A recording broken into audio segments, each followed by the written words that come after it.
오늘 말씀의 제목은 복이 있습니까? 라는 제목입니다. 본문은 마태복음 5장 3절로 10절입니다. 심령이 가난한 자는 복이 있나니 천국이 그들이 것이미요. 애통하는 자는 복이 있나니 그들이 위로를 받을 것이미요. 온유한 자는 복이 있나니 그들이 땅을 기업으로 받을 것이미요. 의에 줄이고 목마른 자는 복이 있나니 그들이 배부를 것이미요. 긍휼히 여기는 자는 복이 있나니 그들이 긍휼히 여김을 받을 것이미요. 마음이 청결한 자는 복이 있나니 그들이 하나님을 볼 것이미요. 화평하게 하는 자는 복이 있나니 그들이 하나님의 아들이라 일컬음을 받을 것이미요. 의를 위하여 박해를 받은 자는 복이 있나니 천국이 그들의 것임이라. 아멘. 오늘은 복에 대한 말씀을 나눠보도록 하겠습니다. 교회를 다니면서 하나님을 믿는다고 하는 사람들은 예수 믿고 복 받으세요 라고 합니다. 또한 교회를 다니지 않고 하나님을 믿지 않는 일반 사람들도 새해가 되면 새해 복 많이 받으세요 라고 인사를 하기도 합니다. 과연 복이 받는 것이면 누가 언제 어떻게 우리에게 복을 주는 것일까요? 그리고 우리가 알고 있는 복과 성경에서의 복은 어떠한 차이점이 있는지 오늘 한 절 한 절 말씀을 살펴보도록 하겠습니다. 본문 3절부터 시작합니다. 심령이 가난한 자는 복이 있나니 천국이 그들이 것임이요 라고 말씀이 되어 있습니다. 여기 심령이라는 단어는 푸뉴마라는 단어인데요. 이 심령이라는 단어는 천사, 마귀, 숨, 미풍, 입김 이런 뜻이 있습니다. 그리고 어근을 찾아가면 숨쉬다, 불다라는 뜻이 있습니다. 심령이라는 것은 이 푸뉴마라는 것은 천사도 마귀도 푸뉴마라는 단어를 쓰고 있습니다. 천사는 좋은 것이고 마귀는 나쁜 것이냐, 좋고 나쁜 그런 이야기가 아닌 것입니다. 심령이 가난한 것이 복이다라고 말씀을 했는데요. 이것은 어떤 뜻이냐면 내 속에 육적 사고, 즉 내 것이 없는 것이 바로 심령이 가난한 것이다 라는 것이죠. 이것이 바로 복인 것입니다. 내가 가난해야만이 말씀이신 하나님께서 내 안에 자리 잡을 수 있는 것이기 때문입니다. 내 안에 말씀이신 하나님 그리스도가 자리한 만큼 천국이신 하나님이 내 안에 존재할 수가 있는 것이 바로 복의 근원이다 라고 말씀할 수 있습니다. 우리가 생각했던 복과는 전혀 다른 의미의 내용인 것이죠. 본문 4절도 보겠습니다. 애통하는 자는 복이 있나니 그들이 위로를 받을 것이미요. 이렇게 기록이 되어 있습니다. 애통하다는 것은 슬퍼하다, 애도하다, 울부짖다라는 뜻이 있고요. 한 단계 어근을 찾아가면 슬픔, 애도 이런 뜻이 있고 또 한 단계 또 어근을 찾아가면 체험하다, 위로를 받다, 고난당하다, 몹시 병을 앓다라는 뜻이 있습니다. 애통하는 자가 복이 있다는 것은 본문 3절과 같은 내용인데요. 내 안에 하나님이 없어서, 즉 말씀이 없어서 슬퍼하고 애통하는 것 자체가 복이다라는 것이죠. 그런 애통의 복이 있는 자는 하나님께서 가까이 불러주신다는 겁니다. 즉 애통의 병에서 고쳐주시는 것이다 라는 것입니다. 그래서 애통하는 자는 복이 있는 것이고 위로를 하나님께서 해주신다라는 것입니다. 본문 5절은 세 번째 복에 대한 내용이 나옵니다.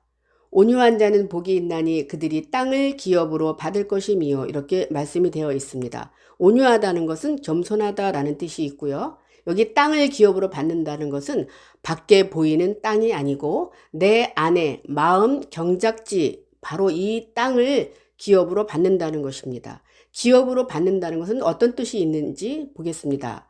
상속자, 분배받다, 소유로 받아들이다 라는 뜻이 있고요. 한 단계 어근을 찾아가면 기업 물을 자, 제비 뽑기에 이긴 자라는 뜻이 있습니다. 온유한 자는 복이 있나니 그들이 땅을 기업으로 받는다는 것은 하나님으로 인해 온유와 겸손이 이루어진 자는 바로 복을 소유할 수 있다는 것이죠. 즉 온유와 겸손이 내 안에 이루어진 만큼 내 안에 땅을 상속받아서 내 자신이 내 안에 있는 땅을 스스로 개간할 수 있다라는 것입니다. 그것이 바로 성경에서 말하는 온유의 복인 것입니다. 본문 6절은 네 번째 복인데요. 의에 줄이고 목마른 자는 복이 있나니 그들이 배부를 것이미요. 이렇게 기록이 되어 있습니다. 의라는 것은 공정, 칭의 이런 뜻이 있고요. 어근을 찾아가면 흠없는, 거룩한 이런 뜻이 있습니다. 또 한 단계 어근을 찾아가면 심판, 처벌, 옳은, 복수, 습관 이런 뜻이 있습니다. 즉 흠없고 공정함을 갈망하는 만큼 복을 받을 것이고 복을 받은 자는 꼴을 주시어서 즉 말씀을 주시어서 점점 배부르게 하고 살찌게 하고 말씀으로 인해서 만족시켜 주시겠다라는 것입니다. 그것이 바로 의에 줄이고 목마른 자가 받는 복을 말씀하고 있습니다. 이제 5번째 복을 보겠습니다. 본문 7절 긍휼히 여기는 자는 복이 있나니 그들이 긍휼히 여김을 받을 것이미요. 이렇게 말씀이 되어 있습니다. 긍휼하다는 것은 동정하다, 자비로운 이런 뜻이 있고요. 한 단계 어근을 찾아가면 측은히 여기다, 불쌍히 여기다라는 뜻도 있습니다. 또한 한 단계 어근을 찾아가면 자비, 긍휼 이런 뜻이 있습니다. 하나님이 없는 것을 나 자신이 알고 불쌍히 나 자신을 여기는 만큼 나 또한 하나님께서 긍휼히 여김을 계속 받는다는 것이죠. 그래서 긍휼히 여기는 사람은 계속 하나님께서 긍휼히 여기기 때문에 복을 계속 주신다라는 것입니다. 이제 본문 8절은 6번째 복으로 이어지고 있습니다. 본문 8절 마음이 청결한 자는 복이 있나니 그들이 하나님을 볼 것이미요. 이렇게 기록이 되어 있습니다. 마음이 청결하다는 것은 깨끗한, 정결한, 흠없는 이런 뜻이 있습니다. 그렇기 때문에 마음이 청결하다는 것은 내 안에 하나님을 소유하고 있는 자이죠. 그래서 그 청결한 만큼 그 청결이 이루어진 만큼 하나님을 경험할 수 있다라는 것입니다. 이것이 바로 마음이 청결한 자가 받는 복인 것입니다. 본문 9절은 7번째 복입니다. 화평하게 하는 자는 복이 있나니 그들이 하나님의 아들이라 일컬음을 받을 것이미요. 이렇게 말씀이 되어 있습니다. 화평하게 하는 자는 어떤 뜻이 있느냐 하면 화해적인, 중재자, 평화를 사랑하는 이런 뜻이 있습니다. 근데 이 단어가 2단어로 합성이 되어 있습니다. 첫 번째는 평화, 번영, 하나가 됨, 그리고 전쟁이 없는 상태라는 단어와 만들다, 산출하다, 생산하다, 실천하다, 내보내다 이런 뜻이 있는 것이 바로 화평하게 하는 자이죠. 화평하다는 것은 하나님으로 인해 마음의 평화가 있는 자인 것입니다. 그런 자들은 하나님의 아들, 즉 예수 그리스도로 불려진다는 것입니다. 이제 마지막 본문 10절은 팔복의 8번째 복입니다. 의를 위하여 박해를 받은 자는 복이 있나니 천국이 그들이 것임이라. 이렇게 말씀이 되어 있습니다. 의는 하나님의 말씀으로 인해서 완전하여진 자를 바로 흠없고 공정함으로 이루어진 자가 바로 의다 그래요. 그리고 여기 박해를 받는다는 것은 추적하다, 날려보내다, 쫓아버리다 이런 뜻이 있습니다.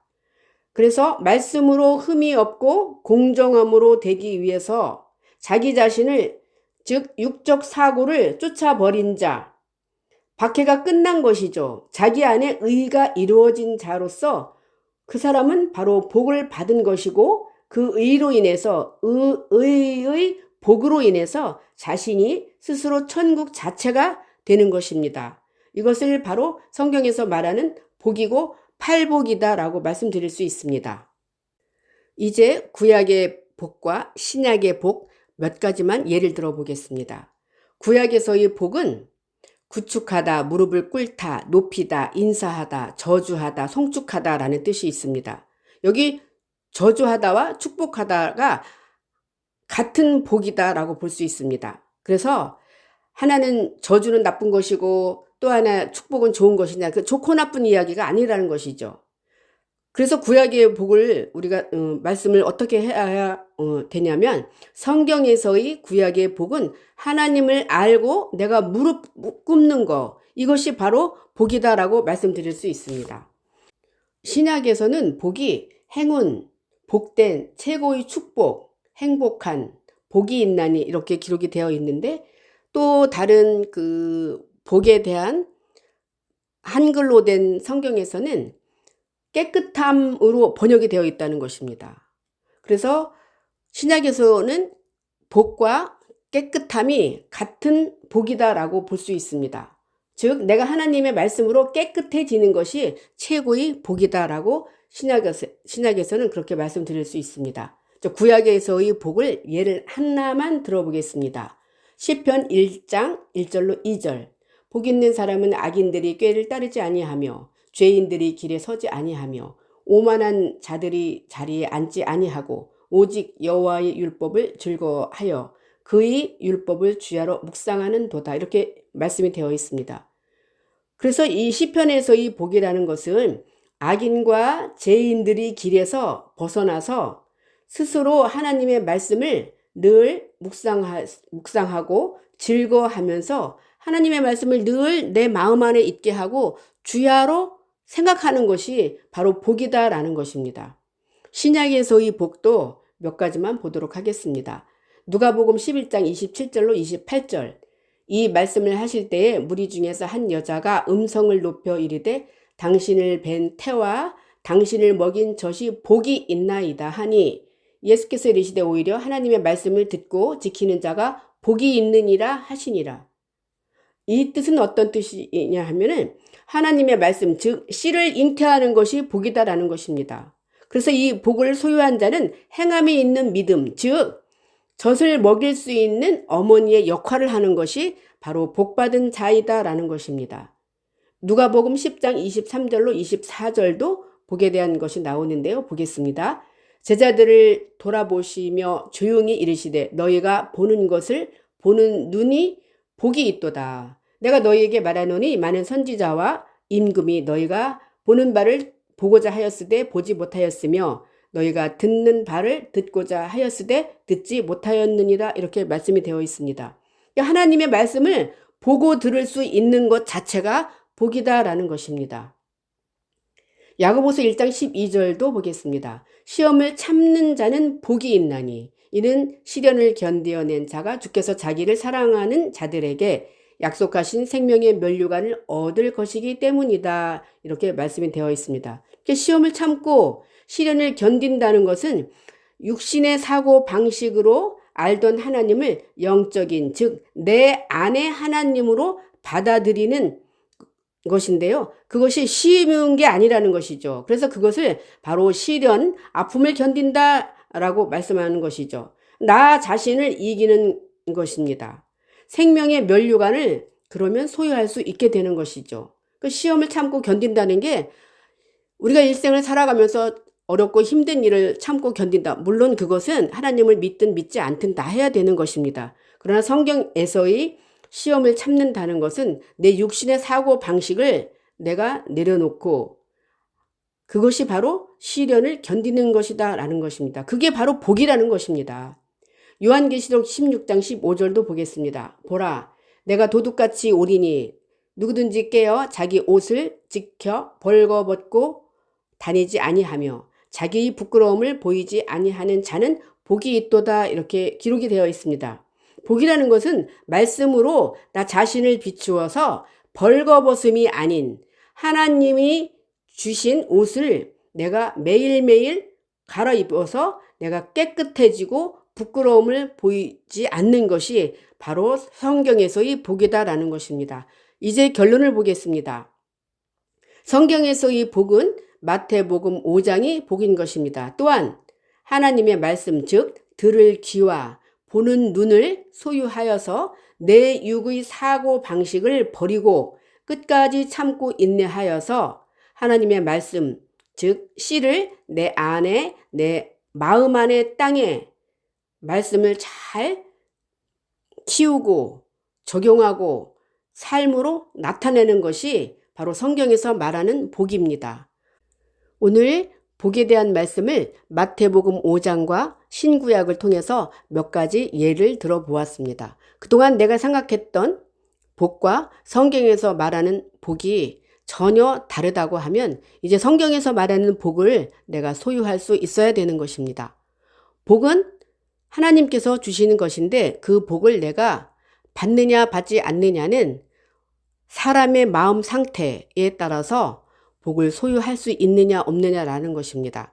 하나님께서는 늘 우리에게 복 주시기를 원합니다. 하나님께서 주시는 복을 언제나 늘 생각하고 사모하는 저와 여러분이 되어서 함께 복받는 사람들이 되어서 영원한 영생의 복을 받을 수 있는 저와 여러분이 되시기를 바랍니다.